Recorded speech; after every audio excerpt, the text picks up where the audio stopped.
Assalamu alaikum warahmatullahi wabarakatuh. Today is May 3rd, 2025. Welcome everyone to In Context podcast. And I'll go ahead with Vanny if you can introduce today's topic and go ahead from there. Today we're going to discuss Syria. The Syrian government over the last few weeks has been making small but real gains on the ground, but they're running into many groups from within and outside, like Israel. They're trying to split up the country. Their net gain would be try to make Syria into 5 or 6 pieces. So the government's trying to prevent this from happening. And a lot of details here, so let's let Ihab jump in. Yeah, thank you. So before Uh, he jumps in, so basically today we'll be discussing the attempts of others to break up Syria into different basically fragments. yes. Okay. Uh, Fine. So to just frame things, uh, nation states in our lands are not natural constructs. They are a hodgepodge of things that colonial interests beyond the First World War decided to make states out of. So even what they agreed in Sykes-Picot was renegotiated between the French and the British. These were thieves, so thieves have no word.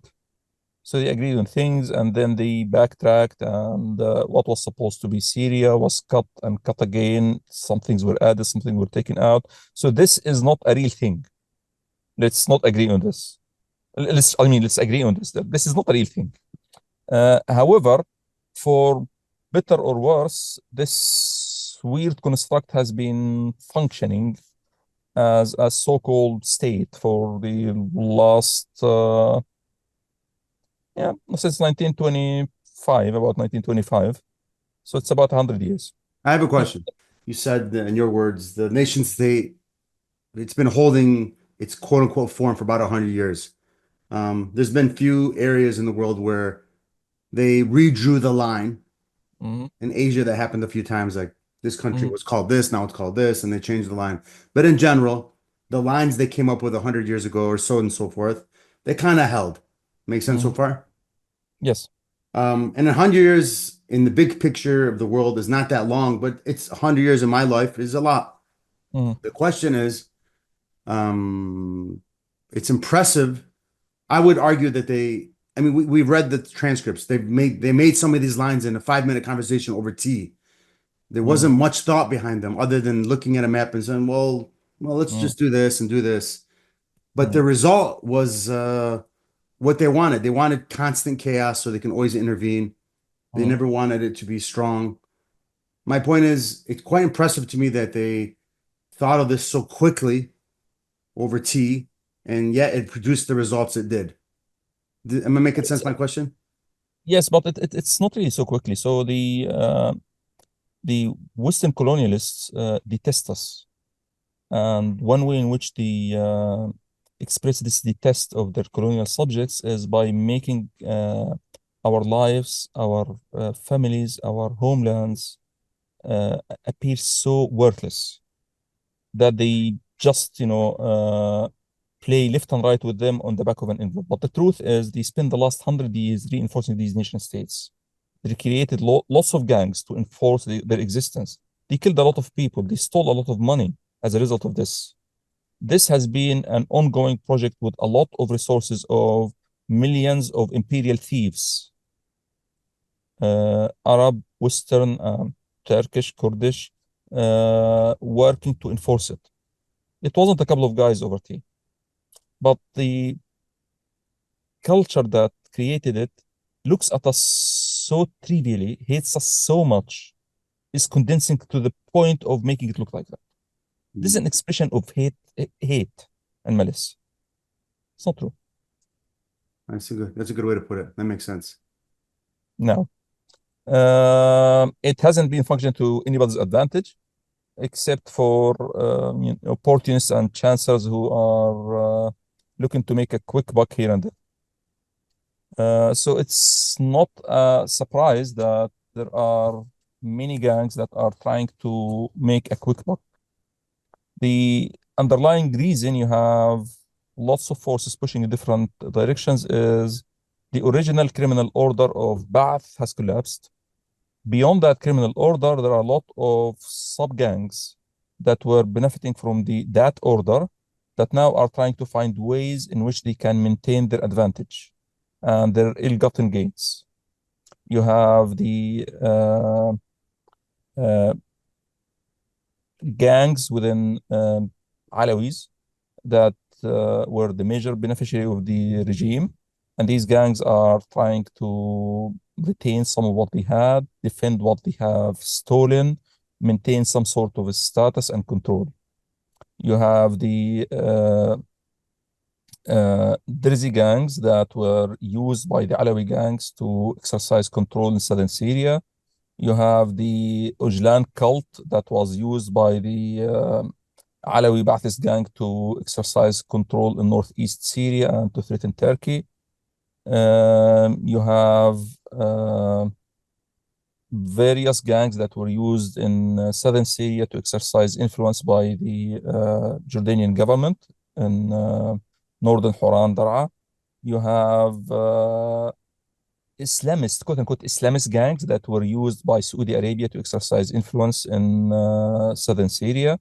You have gangs that were used by the Americans to act as border thugs to protect their bases in the desert. All of these are gangs. And you have gangs that were used by Turkey to fight off the Ujlan gangs in northern Syria. So the whole place is filled. I just described the most important ones that came to my mind. Well, let me interject. When you say there were gangs, I think of, maybe I'm watching too many movies, a bunch of thieves, a bunch of some drugs, a bunch of weapons, etc., etc., coming in and out of the country in order to maintain their quote unquote gang. Yeah, So I forgot the Hezbollah gang and the Iran gang. there's another one. See, this is one of the most important gangs. I forgot it. Okay. So, but the point is, what you have is a criminal structure.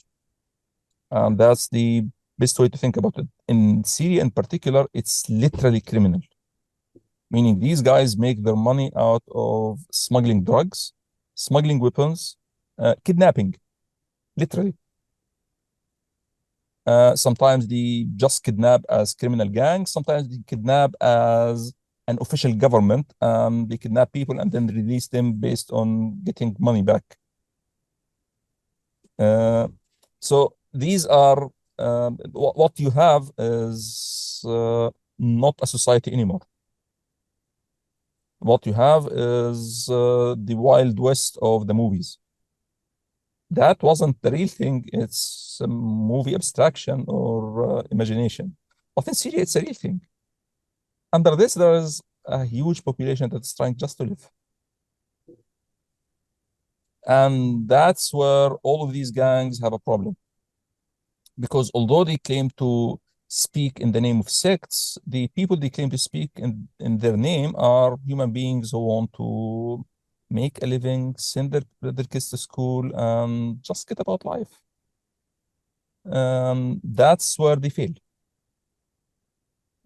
So to and that's actually the reason I think that the Israeli project of attempting to break Syria to 5 or 6 statelets or as many as possible is going to fail. So before you go on, so then with you saying that, some would say that Giuliani and Syria they won't be able to withstand what Israel is planning to do, and eventually Israel will buy off all these gangs and take control of them, or do you think the current Syrian government is actually trying to diffuse these gangs in place at the moment? There are two things going on or going in to the advantage of the Syrian government. The first is locally on the ground. This is a population that went through a 14-year civil war. It's exhausted. It wants to live, and that requires a society, and society requires a functioning state that can maintain a sense of safety and security and law, whatever it is, whether it's good or bad. The flip side of this also, you have a huge population that is armed, that has grudges against sects. The majority of people in Syria have real, legitimate grudges, and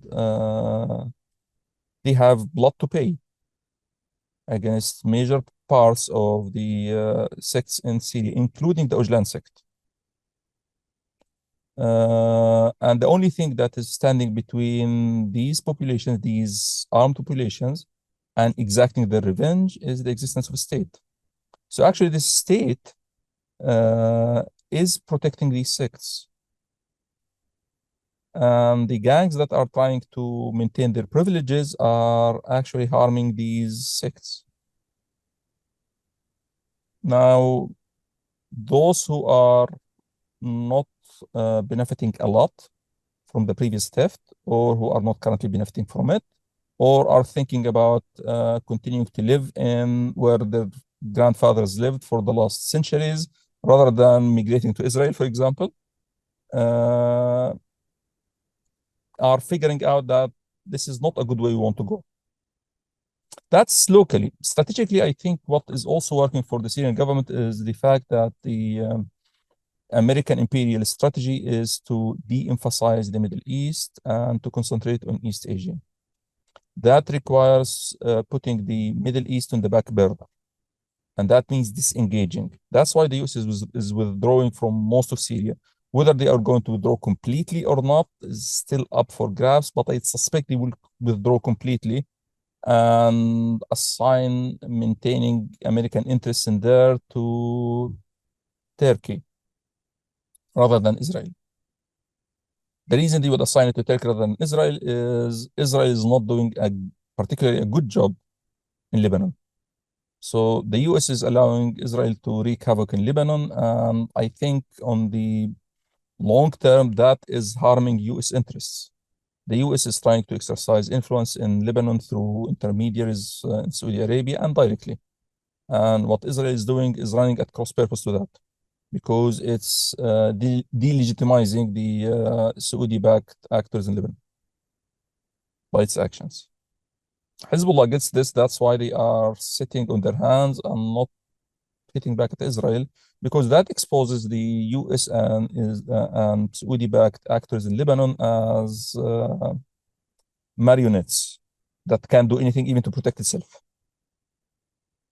Anyway, so what I'm saying is strategically, I don't see the US supporting the Israeli project in Syria. That doesn't mean it will fail. It just means it's not likely to succeed. So the US is not going to invest in supporting the Israeli project in Syria. It's not going to also invest in disrupting it, but there are a lot of others who have an interest in disrupting it. And who are those others? Well, even the Arab Zionists like Saudi Arabia and Jordan have no interest in major disruption of Syria. Now they would like to maintain it weak, but major disruption is, at least in the short term, is not to their advantage. The Syrian government is working closely with Turkey, and they are successful until now. So they have managed to pacify the Alawi gangs. The Alawi gangs had tried to create political or military organizations to back away to create a call for a breakaway statelet, and this has failed until now and failed miserably. Meaning they cannot create anything that looks like anything. The only thing they have managed to create is a guy who calls himself the great Pope of the Alawis. But Alawis traditionally didn't have a Pope. So that is a pie in the sky. The same thing is happening with Druze. Actually, Druze are splitting into two factions and the background. So one faction sees that maintaining their privileges they gained and the ill-begotten gains they had under the Assad regime can be gotten by allying with Israel. Another faction wants to maintain some of these gains, realize that the area is poor and trying to negotiate with the government to get special treatment by playing in the middle, meaning making the argument that we are not pro-Israel, but we want something to play along. In the background, there are also those who are not particularly benefiting from the previous corruption and more interested in sending their kids to school. But those are not organized as a political force, so they don't represent a political force. On the other hand, they exist. There is a government on the ground that is talking to them. The government figures this out. So actually, they have managed to chip away at the breakaway Durzi factions. So they had two spots in Damascus, active in Damascus, suburbs, southern suburbs. They managed to take away completely one of them. They managed to pacify the second one. Even their major hotspot in Suwaida, they have managed to make some inroads into it in the last few days. The Ujlan gang is being contained between Turkish pressure, Turkey's success in forcing the PKK to officially disband itself. That is not a real thing, really, but it's officially disbanding at least the military activities. Those guys right now are on the back foot and are trying to maintain or find a way to maintain something of what they have. Yeah, so, but Uh, what would you say is the end goal for the Israeli project? Is the end goal for them to get rid of Julani and his government? the question is not Julian and his government. The question is how many statelets can they make in Syria? They'd like to make statelets. They'd like a statelet in Dar'a, a statelet in Suwaida, a statelet in Damascus, a statelet in Halab, a statelet in Homs, a couple of statelets in northeast Syria. That would be ideal. That's what Netanyahu dreams about at night. Problem is he doesn't have the tools, and he is much smaller and weaker than he makes to be. So actually, he promised the Druze faction allied with him. He promised them help and support, which did not materialize, and that caused a lot of dismay and anger in his Druze allies in Israel, who explicitly said so. And it wasn't explicitly said, but you could read it in the way they were behaving in Syria as well. So he's not getting very far. A fundamental problem with all of this project is Dar'a, that is northern Haran, is a big population. It sits in the middle between Israel and the Suwaida. So, and it's also in the middle between Suwaida and Damascus. So, as long as this thing is sitting in there, the pro-Israel faction in Jabal al-Arab is just a few guys sitting in the middle of nowhere in the desert. Geography is not helping. It looks like this is moving in the right direction. Also, Europe is not very interested in fomenting trouble in Syria right now because it has its own problems. The immigration business has caused it problems. They have fascists all over the place, and they don't need to antagonize or instigate that further.